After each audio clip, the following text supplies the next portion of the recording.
Is it possible to be with someone that you're not physically attracted to, at least not attracted to them up front? I think it is absolutely possible. And so I made the move. I bumped her, but I played it cool. DJ dropped Beyonce. I asked her who she catered to. She said I'm single, boo. I just hope you single too.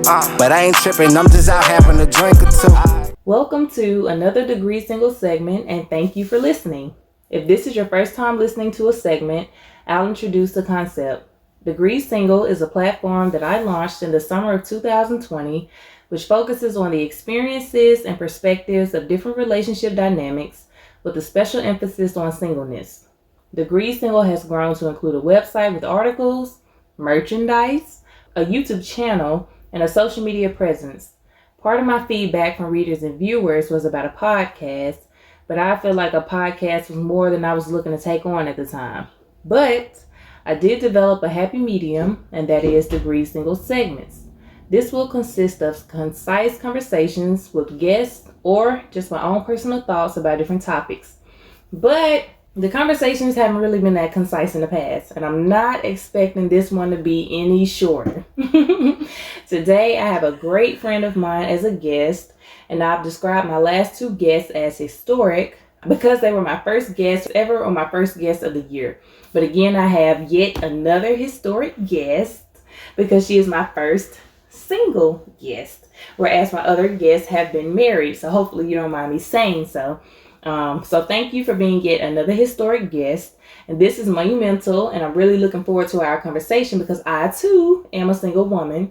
So I'm excited about the relatability of our conversation, not because we're good friends, but because we're still walking a similar path as unmarried women who's trying to navigate this single world towards marriage and kids and all that stuff.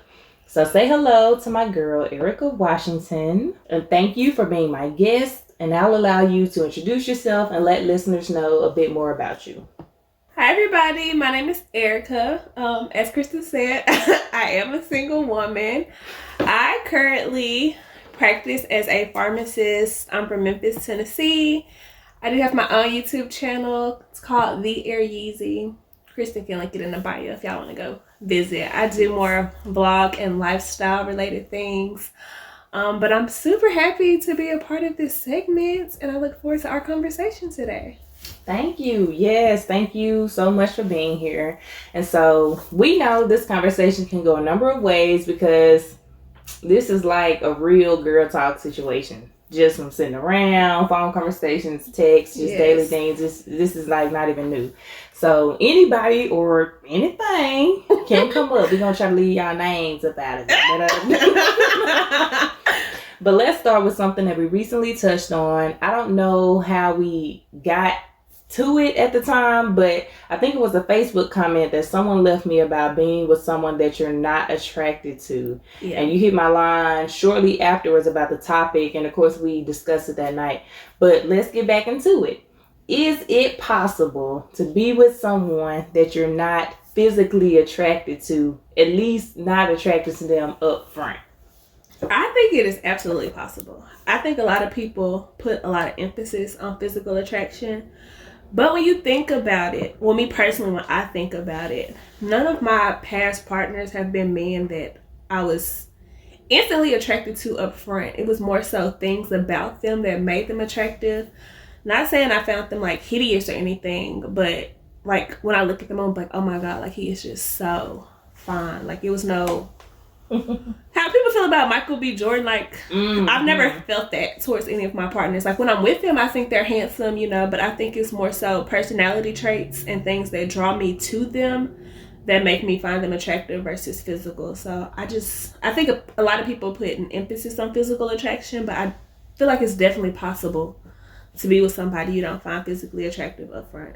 And I definitely agree, because we was talking about it at the time, you know, we dealt with it a little more in depth, and we put names and situations to it.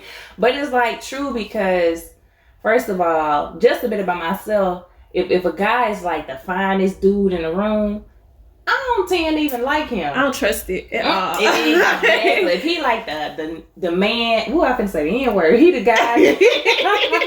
real loser. He the guy that everybody want. You just know, like, he that dude.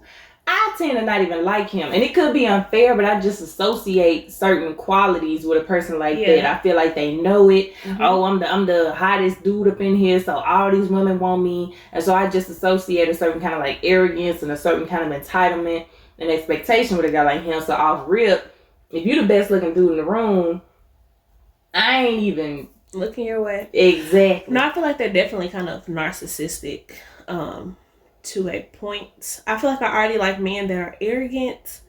Of course I don't want anybody that's unattractive, but if everybody wants you, then I feel like there's no reason for you to settle down, because I feel like you just feed off of the energy and attention, right? Versus getting to know other people, because it's just like everybody finds you attractive, so you just kind of want a piece of all the pies. True. And I'll rip, like, they already getting all this attention, all these women doing all these crazy things. So rather than, and again, this is all an assumption, because we don't know what drives these men, but it's like, if you're getting thrown all these different things, if I'm not even willing to throw, why should I even expect you to even look my way? Because I'm just not gonna work hard at overtime for your attention. And it's not even the man. Sometimes it's like the other women. You just like, I know I'm not going to compete with all the attention they're giving you. Not that I can't. It's just like, I'm not going to. Like, even the men I've dated, I don't want to, compete for their attention. So if everybody in the room is whispering about you, like, oh my God, he's so fine, I'm automatically just put off. I don't want to deal with it. Because I also just associate with the fact that, like, I'm probably going to have to compete. It's not like compete to get your attention, but compete to keep your attention, because all these women are constantly vying for you. They're constantly like, the first time they see you, whether they know you're in a relationship or not, they see you, they think you fine. It's like, ooh, I just want to know about him. And it's like, y'all could be in the mall or outlet, and he just waiting outside the store for you, but they just happen to walk past him and see him, like, ooh, he fine, so they gonna shoot their shot. And you coming out the store and see that, and you like, again? And I'm crazy, baby. I'm gonna get mad. I ain't gonna lie to you. No, that would upset me. And men, they're so like, oh, it's just innocent. She was just saying I'm nice looking. Like, no. Because you have to trust that. Yeah. For one, you got to trust that he's not that kind of guy. And again, if he's the kind of guy that knows he attracts that, he might be the kind of guy to also indulge and take advantage of that, because he's like used to it. He feels like it's like a privilege.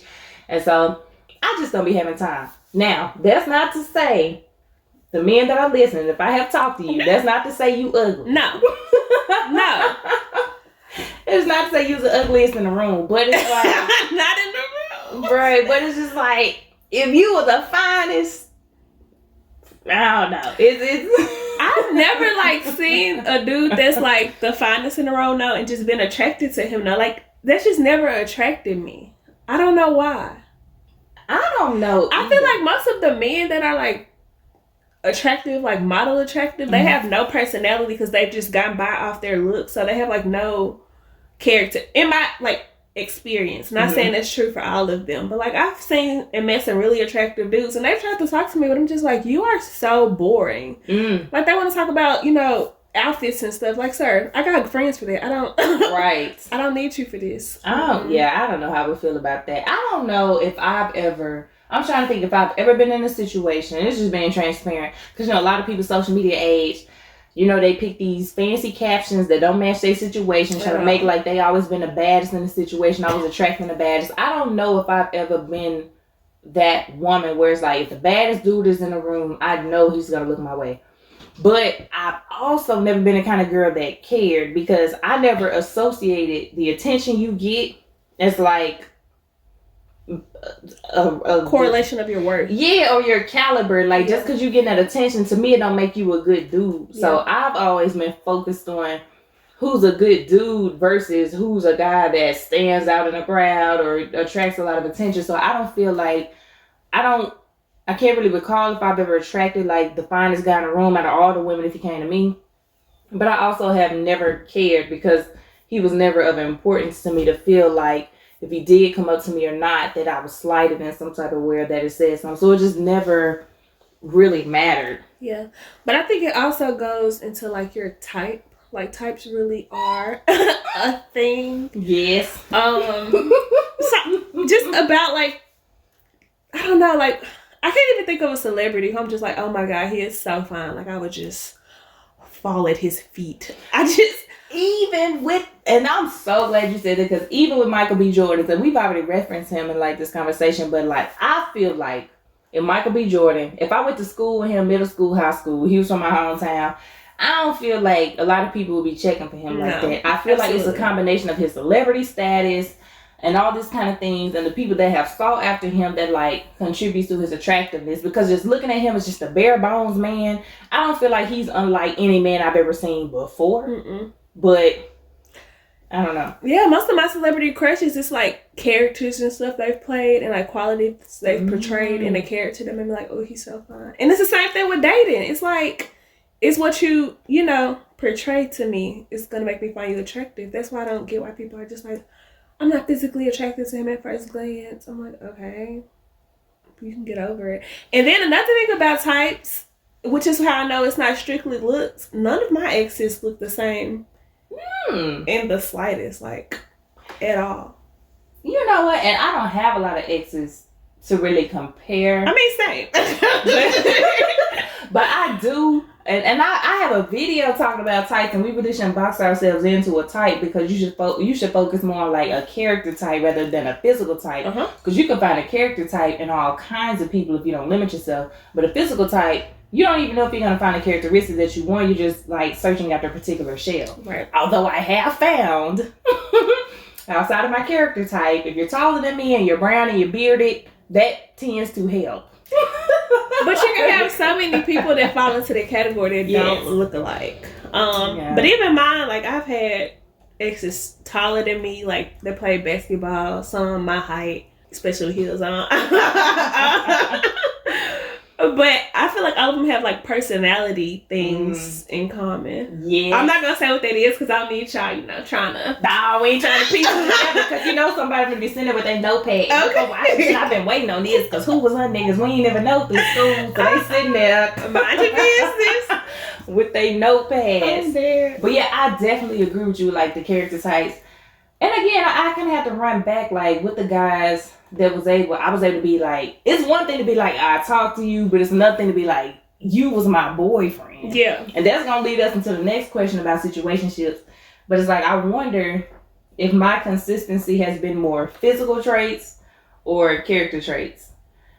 I don't know. Considering that they all did not look the same, considering what I'm drawn to now, I feel like now that I'm at the age that I am, and we're beyond college and stuff, I feel like it's a certain kind of guy physically that I look for, but it's a certain type characteristic wise that I know I need to. But I really can't say if any of my true exes were any of those things, especially character wise. It's like looking back at them as people, it's like, why was I even there? You think there are different character wise? Yeah, I would say yeah. What's different stages in your life though? So true. Yeah. So true. So that could be it. And I guess it's like now that I made it out of all them situations without kids, because people act like when you get kids, you ain't got a right to choose no more. But now that I made now that I made it out without kids, so I ain't dragging another man's baby along, I still have the chance to choose like who I want my type to be. Yeah. So that's interesting. I would have to think about that, physical wise, characteristic wise. But yeah, as far as physical attraction, I think is way more easy to get around that than people would think. People be like, I ain't attracted to him. That's it. Man, it's usually the characteristics that make people look good to you. Yeah. Something they do, something they say. And I could truly attest to that. I know for sure. In college, you already know what I'm talking about. We ain't gonna say it. It's like, off rip, just seeing you in a room, I wouldn't have been moved. Yeah. But over time, the things he said, the things he did, those are the things that stuck with me. And so regardless of whether I would point him out, if he had any physical appeal to me, whether or not he had any physical appeal to me before, he certainly had it now. Right. Because of the things he did. And it's like all of that contributes. So no, I may not have checked for you beforehand just off a strictly scan the room type situation, but because I know who you are, how you are, and the things you do, now I'm looking for you. And it better not be nobody with you. Okay. But I think that's like what makes lasting relationships, because physical traits wear off. People get old, people change, people gain weight, people lose weight. Start sagging. Yeah, I mean, they get shorter, osteoporosis. It's all kind of things that happen. But, you know, your characteristics, your character, that's who makes you. So it's like, I feel like that's what makes you fall in love with people. So that's the important part. I mean, of course, you don't want anybody like hideous that you can't stand to look at, but yes, if you can tolerate them, I feel like give them a chance. You might like them. They may dress nice. They may smell good. Oh, don't get me on scent, baby. Because it works, and that's scientifically proven, girl. That smell. Yes. Look, people, men, women, wash up.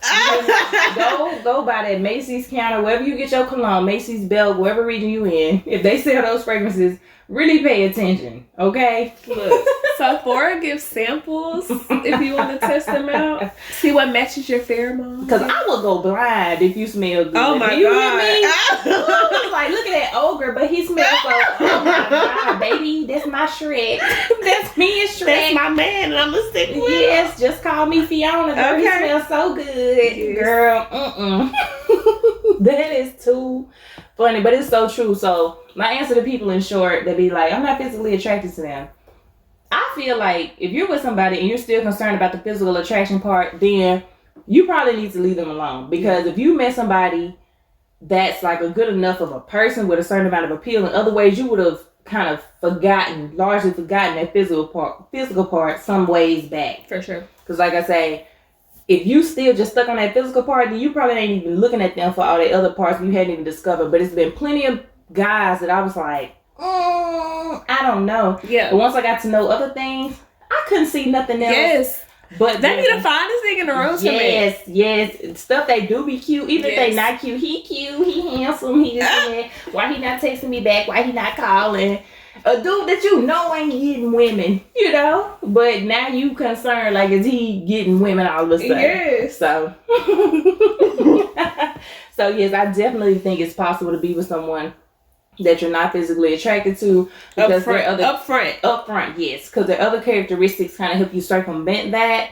And I think they begin to take priority over looks. Now, if they just butt ugly, you don't want to be with nobody that you can't stand or wake up to. Like, every day you got to keep having this conversation with them, like, God, they so ugly, but they such a nice person.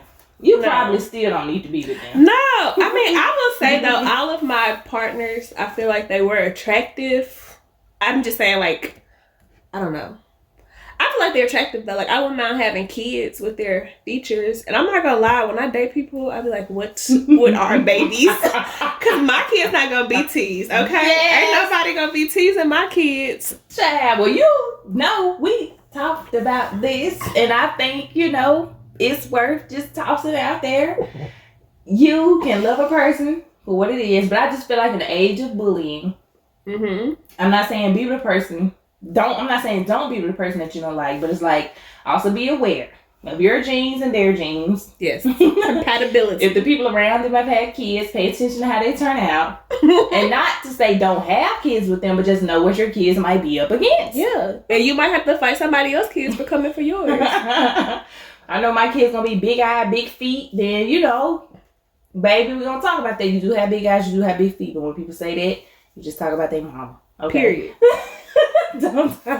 But yeah, so clearly it's a way to get around that physical attraction. It's what's on the inside that counts if you let it. For sure. So today, during our lovely brunch with the mimosas, we ended up on the topic of situationships, and we differed a bit on the definition of a situationship. So how would you describe, again, a situationship?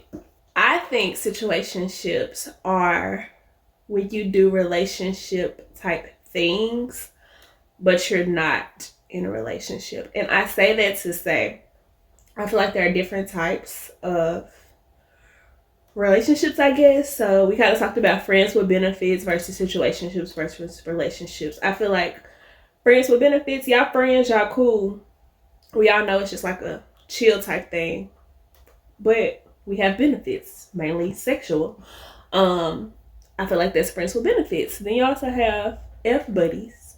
Who y'all not friends. That's just what y'all do. Y'all just, you know, y'all get it in. And then you have situationships, like y'all go out on dates. You may be intimate. I don't know. It's kind of more so a relationship, like y'all hang out on more than a friend level. It's like, no, that's not my friend, but that's not my man either. Yeah. So I feel like that's a situationship. It may lead to a relationship, but one or more party may not be ready to have a full-blown relationship. So it may stop there. It may lead somewhere. It's up to you to determine where that's going. And then you have your relationships. You know, you've asked, like, will you be my significant other? And that's a relationship to me. Yeah, and it's kind of mutual. Ooh, that is so tough, because as much as I feel like I've discussed situationships, I don't think I've ever been in a position to define it. And that's why when it came up, it was like, I don't even really know. Yeah. And now that you broke it down, it's like, no, I wouldn't call it friends with benefits and this and that. And of course, everybody's going to define it differently. But that is crazy, like how you really describe situationships. I do feel like it's short of a relationship, but still above just like messing around, friends with benefits. Well, I feel like when you like friends with benefits, I don't know, like if y'all, you know, part of a bigger group, y'all can still hang out in that large group setting and it's not awkward. Whereas if we're in a situationship, I'm going to like want more of your attention. Not saying it's right because we're not in a relationship. Yeah. Which, that's where it gets like sticky and kind of undefined. But I just feel like friends with benefits, you have more of an expectation that like we just friends versus situationships. I feel like situationships are more sticky than like friends with benefits and F buddies. And I would say yes, because I consider myself to be a black and white kind of person. So we're going to deal with what we said, right? And a lot of people say this is more of a male trait, but I just don't agree. You just got like people who can stick with black and white and people who just don't. And I think our emotions drive us in different directions. But I like in conversations where I'm talking to men and it's like, me and this girl is this and that. And I told her we only this, but I treat her like that. And that leads her to believe that we're something more. I'm like, no, what you told her is what it is. Right. Despite what she may be feeling based off, I mean, what you want me to do? Treat you raggedy? Treat you crazy? Like, no, like you can still be a gentleman at the end of the day and treat her with respect, but that respect leads her to believe that it's something more than what I told you it is. So it becomes, I just think it's harder for people. I think it's more gray than black and white for people. Like what we just laid out is pretty black and white.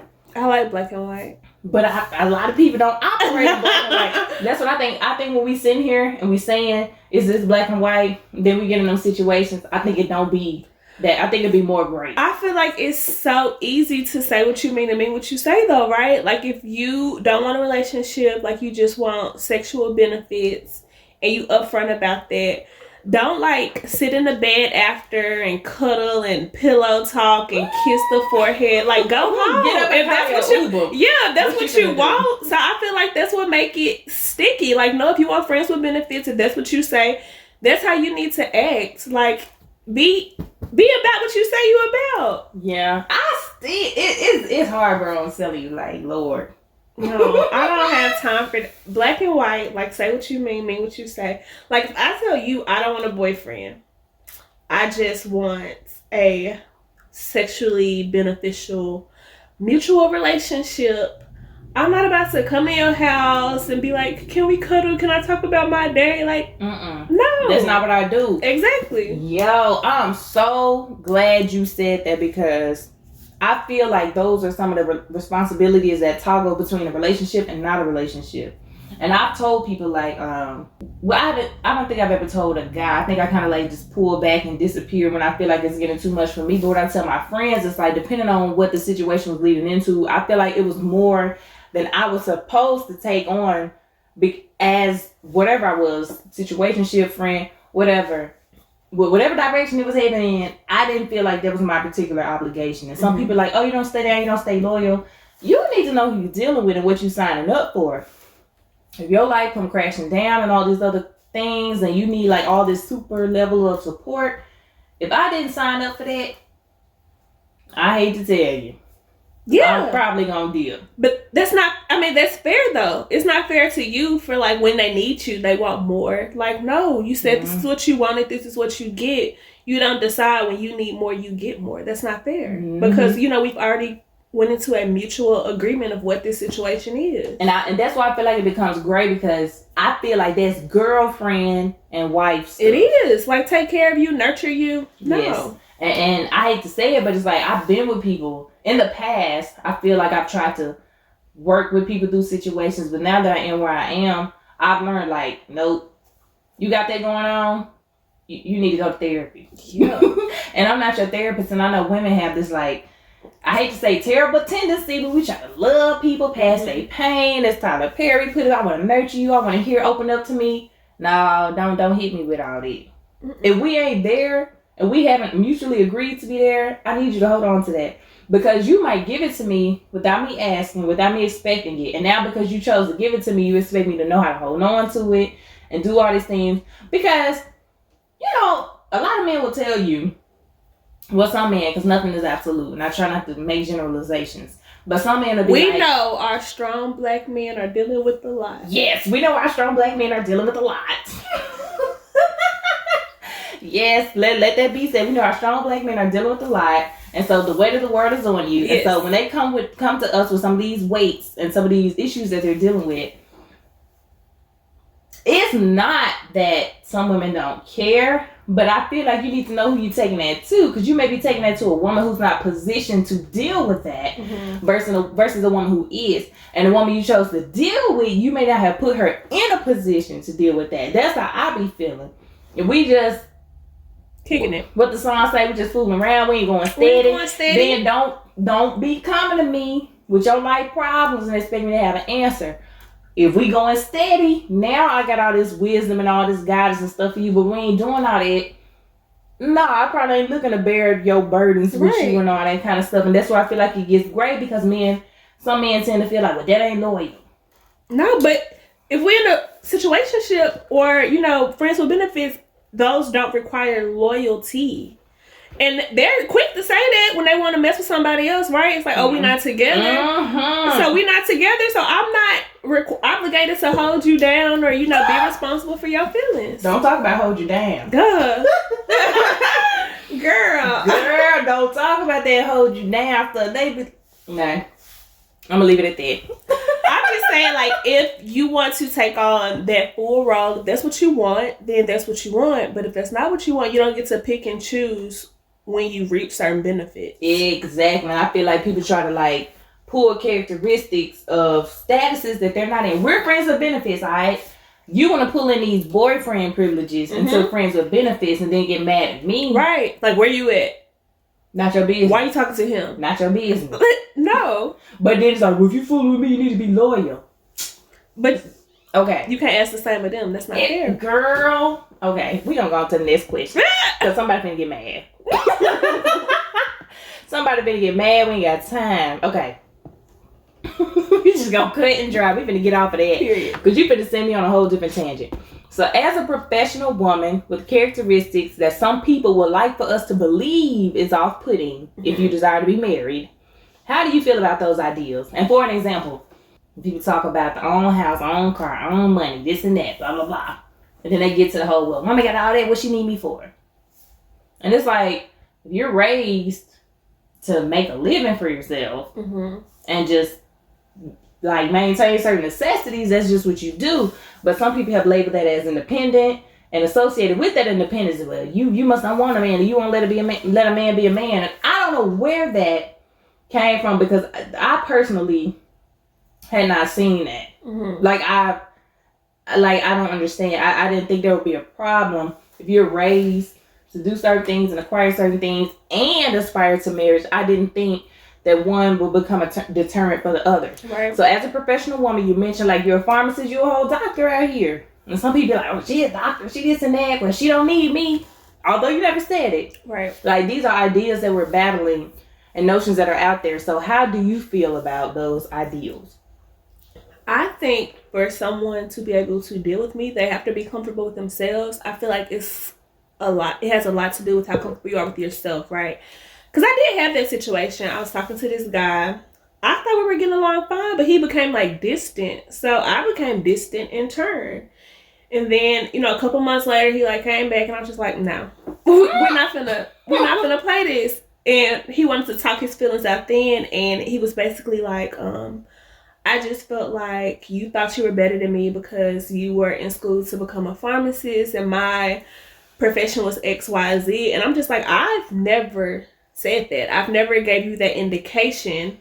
So that's something you need to deal with within yourself. Like, a man is a man, a woman is a woman. I'm not going to make you feel less of a person because we have different professional goals and aspirations. Like, as long as you're working, as long as you're trying, that's all I care about. I'm not going to say carry you, but if you're trying, if you're making a living, like, our professions, that's not important to me. I just want somebody that's hardworking because I'm hardworking. So all of that, like, she too independent, she don't need a man. Like, I don't know where that comes from. I think that is an absolutely ridiculous notion, because your professional life doesn't equal like happiness in your, you know, relationship or your love life. Those are two totally separate things. And if we're being honest, like, when it comes to my love life, I don't want to be in charge all the time. I'm doing it at work. What I want to do it at home for? Exactly. And I don't care what your resume say for you to be in charge at the house. Right.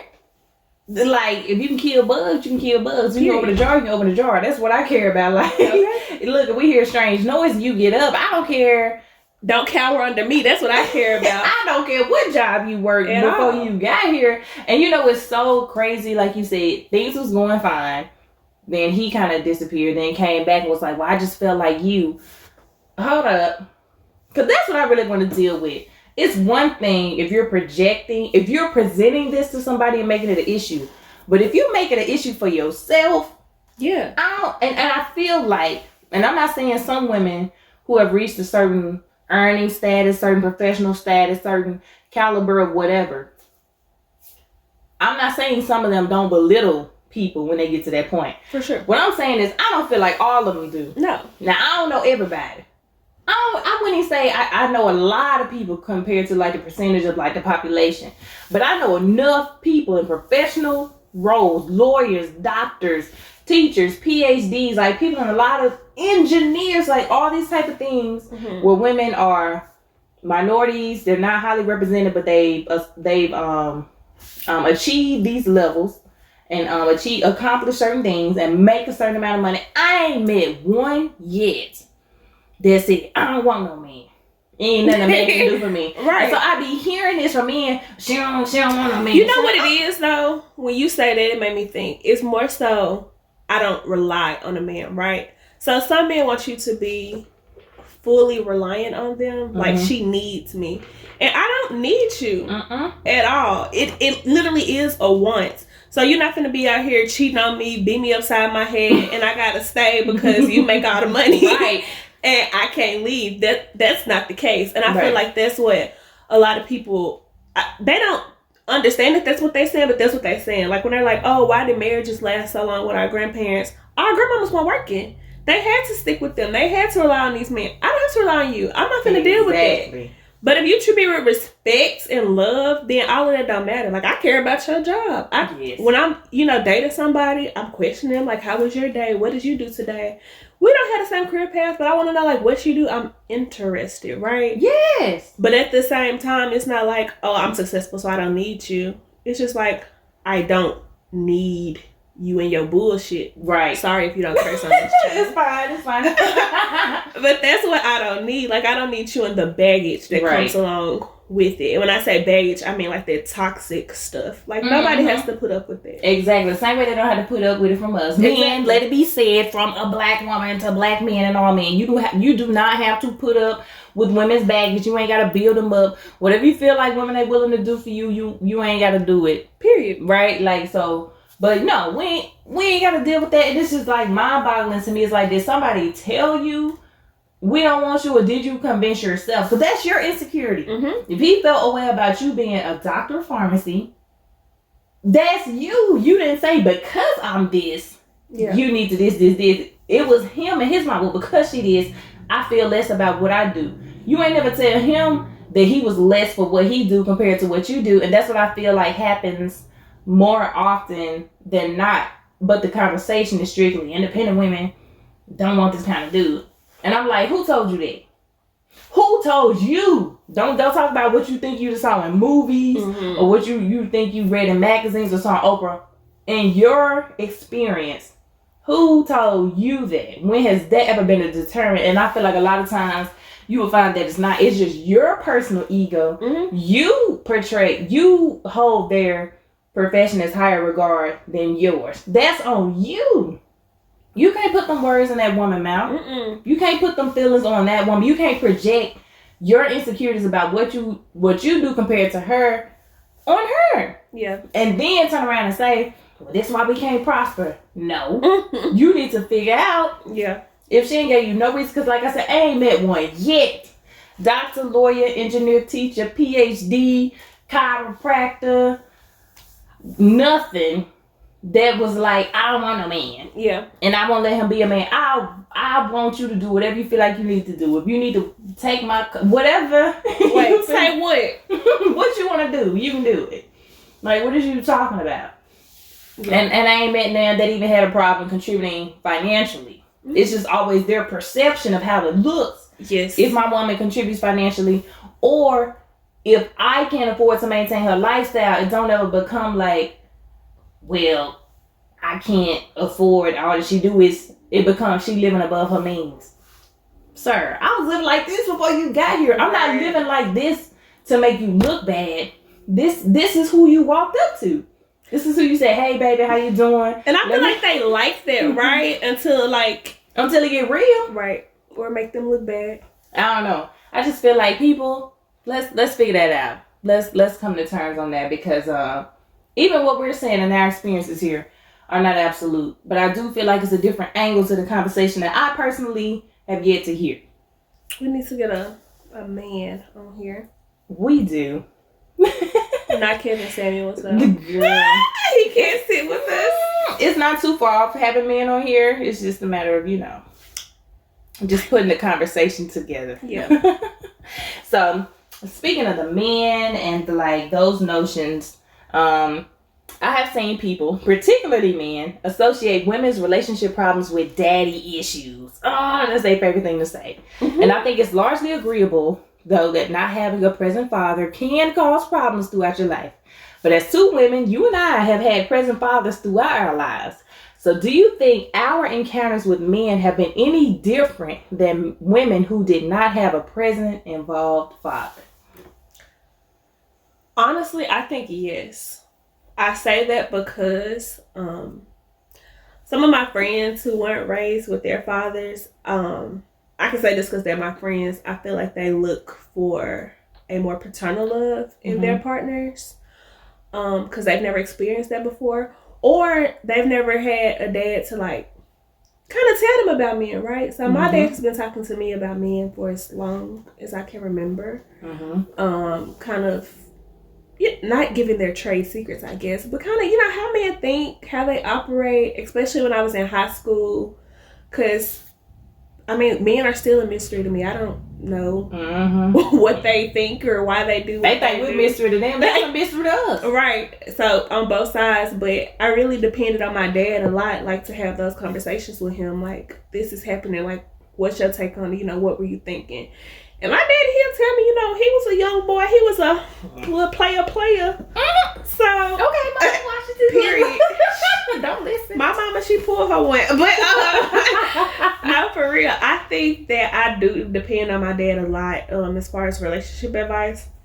Me and my parents have very open and honest dialogue. So, yeah, I feel like I definitely lean to him a lot towards advice for men. And I also feel like when it comes to men, I'm not as willing to just accept anything because I've had so much from my dad. Not to say, because I feel like a lot of men get this confused, it's not to say that I'm looking for my dad in men that I date. Right. I am not looking for nobody to be my daddy. I have a father. I just know how I should be treated by a man because I see how my dad treats my mom. Right. I see, how my granddad treats my grandmom. So I kind of, know what to expect, and I'm not just going to accept any level of love and affection. When people say the bar is in hell, it really is. It really, truly is. But I'm not taking a bar just because it's there. Like, no, you have to lift it up. You gonna hold your bar to the sky. Right. You coming over here. And I feel like most women that grew up without a dad they have two extremes, right? So one, they just looking for like any type of love they can get from a man, and then another one, she just like anti-men because my daddy ain't ish. So you have them two extremes. I think I'm kind of synergistic. I'm an equal opportunist. Yes. I hate men, but I love them as well, you know? Lord. No, like what you said, and it is crazy because like in my life, and that's why I enjoy being a people's person. People think being a people's person is being able to just get a lot of laughs, have a lot of conversations. No, you really dealing with a lot of people in a lot of situations. I know women that have fantastic dads. And of course, you look for your husband to kind of be a model after that to provide what he provided. But I also know women who had very present fathers, but somewhere along the way, it just changed. Like literally, I always know their dad to be there. When I would go over there, hang out, spend nights, their dads would be there. And one day their dad just wasn't. And you would assume that things were going good there. But you see the kind of guys they end up with, it's like, why are you with this kind of dude? Like, your dad was there. He should have showed you better. But he was there, but he didn't necessarily show her better. Because just because you present don't mean you're doing the right thing. It's all about relationship and model. Like, my daddy do certain things I don't like. And I would be like, if I had a dude that ever did that to me, I would strangle him. Like, me and my daddy argue all the time. We be arguing over how to drive cars and everything. But, like, I feel like it definitely is different because present doesn't mean relationship or a role model. Mm-hmm. So, that's a good distinction. But at the same time, like, the example is like, you know, your dad present. I know you live in the depth. You got a dope dad. Shout out to Mr. Washington. And it's like, you like, well, we arguing over, like, the way to drive cars. But child, it's much worse arguments to be had. For sure. So even like arguing over cars, I would argue with my husband over a car as long as we drive that car to the house, to our family, and like we gonna be good after that. But like that dad stuff runs so deep. But it's like, first of all, they act like women are the only ones that don't have daddy issues. They have daddy issues. A lot of these men do too, especially like when their fathers abandoned them. I feel like they take that kind of feeling of abandonment and they kind of rub it off on you, right? So it's like anything you do, it's like, oh, you gonna leave me if I do this, because you know they dad left, and that's how they feel. Like, I've had that too. Like, if I do this, you gonna leave me. You damn right, I will, because I'm not gonna sit here and let you gaslight me into staying because you have tantrums, and then you want to take it back to your dad. Like you said, go to therapy, get help for that, do something, because it boggles me because your issue is with your dad, right? Why is you taking it out on women? You tight with your homeboys, you tight with your Barbie, you tight with whatever male figure you find to be suitable. You don't treat them like that, although you got issues with your dad abandoning you, but you don't take it out on a woman. But it's because they ain't having a man to like show them how to love a woman at the same time, right? But they ain't have a man to show them how to love a man either. But they know how to love a man. But I'm saying a lot of them, they get like kind of brought up in the street. So like their barber is like, you know, a father figure to them. So that's why they be tight to them. They friends like older brothers or like, you know, male figures in their life. So I feel like that's why they can have a closer relationship with them versus women. It's just like, and then you also got some men that's like telling their kids when they do come back, oh, your mama wouldn't let me see you. And we know for some cases that is true. Yeah. But we know for all cases, some men simply just chose not to be there. Yeah. So I think that also needs to stop with like, well, black women messed up with men not being in men's home. We understand there are social forces that kept men from being there. Like there's a criminal justice system, there's welfare. But there's also just the fact that some men just didn't want to freaking be there. And they chose not to be there and they left you, and that's that. Right. Now what? Now what? Now what? You grown. Deal with it. Because you come looking upside my head trying to scream and holler at me because of what your daddy didn't do. I can sympathize, but you ain't finna make me suffer, sir. Because my dad at the house. Okay. And he told me I ain't got to deal with that. My dad at the house. He told me I ain't got to deal with that. Okay. And I can come back to his house anytime the house you make for me ain't what it need to be. So and that's just on period. So that's always a very interesting dynamic. And so it's so funny because anybody that keep up with me to some decent extent on social media know that I'm like an advocate for like paper plates. And I always in these joking type of ways like address these gender roles like cooking, cleaning, paper plates and stuff like that, because it just, I don't know whether that's a woman thing, and not just a people, human, alive, needing to stay alive thing. Yeah. Even if you don't, whatever this gender stuff, like if you don't subscribe to a particular gender, that's fine. Why is it not just a person thing? And I guess people would look at it as like pushback. You ain't trying to be a woman and femininity is changing. No, I just feel like if you need to eat to live, then why would you not need to know how to prepare your own food? Or at least prepare the food that you enjoy. Like, I ain't no stellar cook, but I feel I can keep my husband and kids alive. But I also feel like, why would he not maintain the same capabilities to keep us alive? Right. And who are you to not eat on a paper plate? But again, speaking as far as like the fatherhood stuff, my dad eat off paper plates. He eat off a real plate. He'll cook food. He'll wash dishes. And he'll do laundry. And he ain't never been like above none of that stuff. So growing up, I always saw that.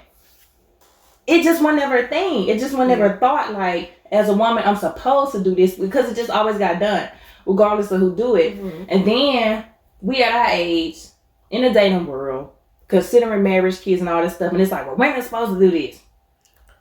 No. Say what? No, I mean, because my dad, he drives trucks, so he's not here all the time, right? Mm-hmm. But when he is here, he is primarily the cook for this household. Like, if we had a top shelf situation and my mama and daddy had to have a cook-off, I'm picking my daddy food all day, every day. No shade to my mama. Like, she can cook, like you said, to keep us alive, but my dad enjoys it more. You know, he's a little better at it. So when it comes to, like, dating, that's what I look for. I want a man that can cook. I cook if I have to. Right. But you being like, oh, you need to come home after working a 10, 12-hour shift. Right. And cook my food and then wash dishes. Like, why can't you do it? Like, if my dad cooks, my mom will clean up the kitchen. If my mom does laundry, my dad will fold the laundry. I think relationships are teamwork, and that's what a lot of people don't see. They just so stuck on these gender roles and why women are so anti-gender roles. And it's because at the end of the day, it's a partnership, like it's teamwork. Even with the whole bill talk, I'm not going to pay 100% of the bills, da-da-da-da-da. I'm not going to sponsor my own family. Sir. That you made. Like, golly. Now you a sponsor. So now you ain't no husband. You ain't no protector, provider. You a sponsor now. Boy, Jesus come Christ. on now. Come on now. I'm not going to be your sponsor. Okay. Yeah, well, I think it all boils down to partnership. And I feel like, I don't know. Like I said, men confuse me. But I think at the end of the day, they have all these ideas in their head. And they've never even actually talked to a woman about them, or they're so anti-women, like women don't want to fool with them. Like, I know some of them dudes under your post, I'd be like, they could never. Even the ones that's gonna get married, I'd be like, yes, like I'd be like, his fiance needs to run far away. But then that leads me to believe they just capping for social media, because you can't be like this in real life with a woman's significant other dealing with it. Because how could you feel this way about women and objectify them or hold them in such a low regard? Well, they could, because I mean, some women just feel like that's the way it is. But as for certain women, I definitely believe some of them capping. First of all, with my social media presence, if my husband, boyfriend, whatever, got on there talking that jibber jabber, child, I wouldn't care, because I know what I get on there talking about, and I know it's real. Period. But you best believe it. He posted. I'm sitting on the side of him looking like, boy, shut up. I'm dead.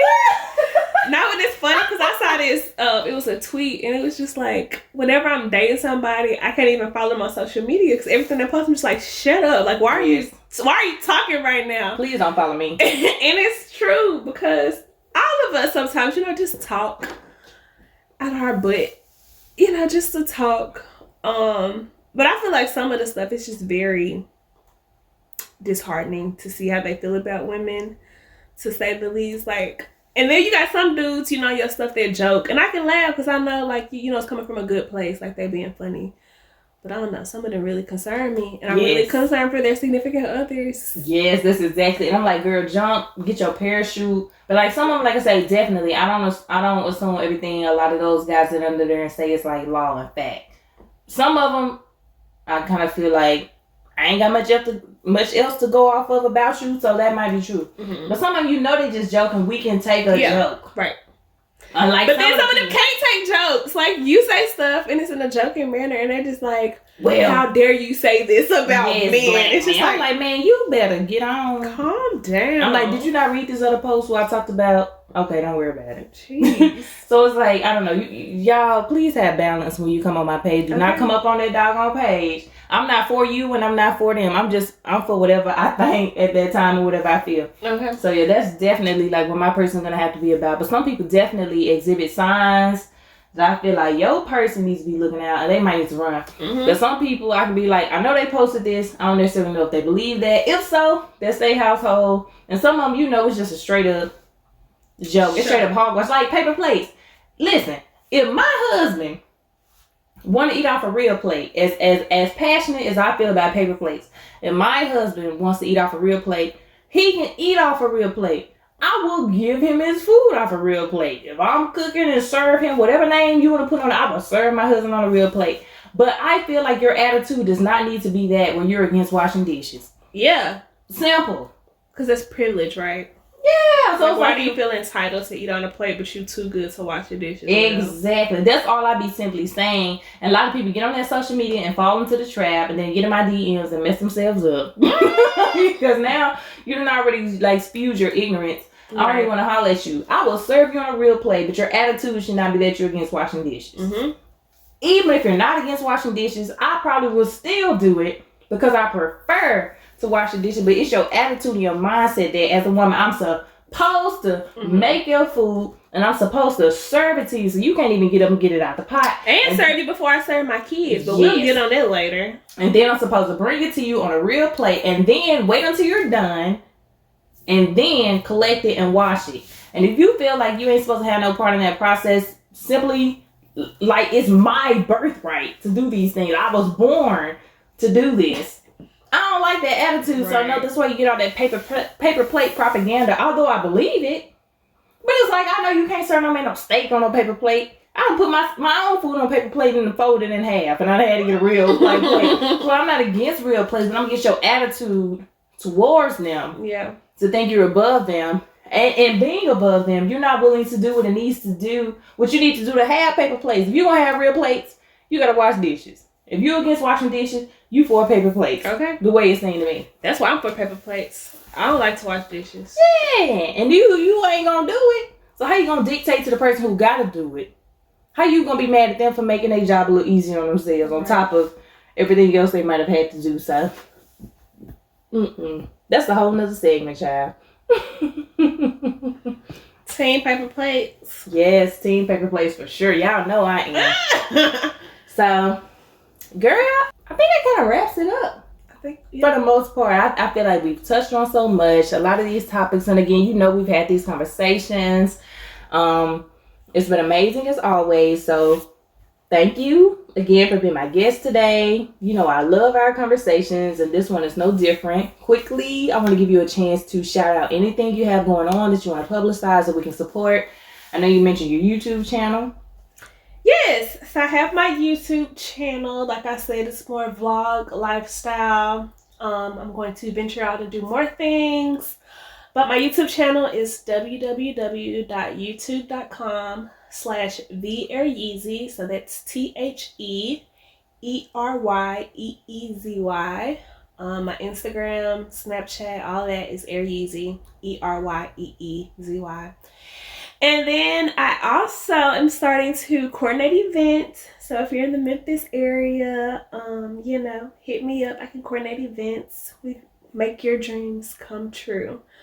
So yeah, that's what I'm starting. I'm super excited about that. I planned a few events outside of Memphis, so we can talk if you need it. But looking forward to it. Thank you for having me. Yes, you're welcome. So, y'all, that's my girl Eryeezy. Follow her. Subscribe to her YouTube channel at The Eryeezy. Follow her on social media at Eryeezy. If you need special events, coordinated, decorated, hit her up. And if you just need some good old gossip, hit me up. That's my girl. And if you need a good old prescription legally, look, don't come to me for that. We can talk about it. If you have any questions, any healthcare questions about your medication, certain disease states, I mostly deal in cancer now. So hopefully you all won't have to talk to me. But medications, I can definitely help you out if you have any questions. Yes, go do the right thing. Go to your doctor, get a legit prescription. Don't be coming up here acting for Percocets and stuff like that. We won't do that. So, of course, I got to shout out my team that made this segment happen. So thank you to myself. Period. Self-love is the best love. Right. And Jervis McGee for the music. Thank you to the listeners who will be tuning in, and be sure to follow Degree Single on Instagram and Facebook to stay connected, and subscribe to Degree Single YouTube channel for additional content. I'll look for you in the comment section. I just want you right now. Nothing else matters right now. Can I get you by yourself somehow and show you how I really get down? I just wanna show you where I live, baby. We can